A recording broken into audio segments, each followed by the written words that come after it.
Hai adik-adik, kali ini kita akan belajar tentang sunat ab'ad dan sunat hayat.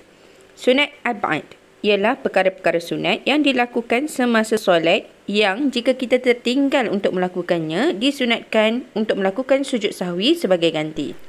Perkara-perkara sunat ab'ad adalah seperti berikut. Yang pertama, membaca tahiyat awal. Yang kedua, bacaan selawat semasa tahiyat awal.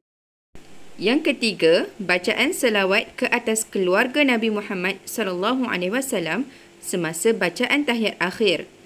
Yang keempat, duduk kerana membaca tahiyat awal. Yang kelima, membaca doa kunut. Sujud sahwi. Sujud sahwi adalah sujud sebanyak 2 kali kerana terlupa atau tertinggal salah satu daripada sunat ab'ad selepas membaca tahiyat akhir dan sebelum salam. Sujud sahwi adalah sunat muakkad yang dilakukan untuk menampung kekurangan atau kecacatan yang terjadi dalam solat. Cara melakukan sujud sahwi, yang pertama, selepas membaca tahiyat akhir dan sebelum salam, bersujudlah sambil mengucapkan takbir Allahu Akbar dan membaca bacaan dalam sujud sahwi, iaitu Subhana man la yanamu wa la yashu sebanyak 3 kali. Artinya, Maha Suci Allah yang tidak tidur dan tidak lupa.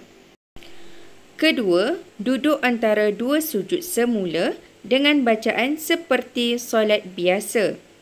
Ketiga, sujud sekali lagi sambil mengucap takbir dan membaca bacaan dalam sujud sahwi sebanyak 3 kali.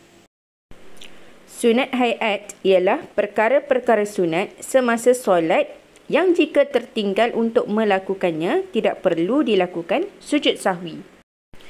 Perkara sunat hayat ialah yang pertama, mengangkat kedua-dua tangan ketika takbir. Yang kedua, membaca doa iftitah. Yang ketiga, membaca surah Al-Fatihah dan surah dengan suara yang kuat semasa solat maghrib, Isyak, solat Jumaat dan solat-solat sunat yang disunatkan menguatkan bacaannya. Yang keempat, membaca amin selepas surah Al-Fatihah. Yang kelima, membaca mana-mana surah selepas membaca Al-Fatihah. Yang keenam, membaca takbir ketika rukuk dan bacaan semasa iktidal. Yang ketujuh, membaca tasbih semasa rukuk dan sujud.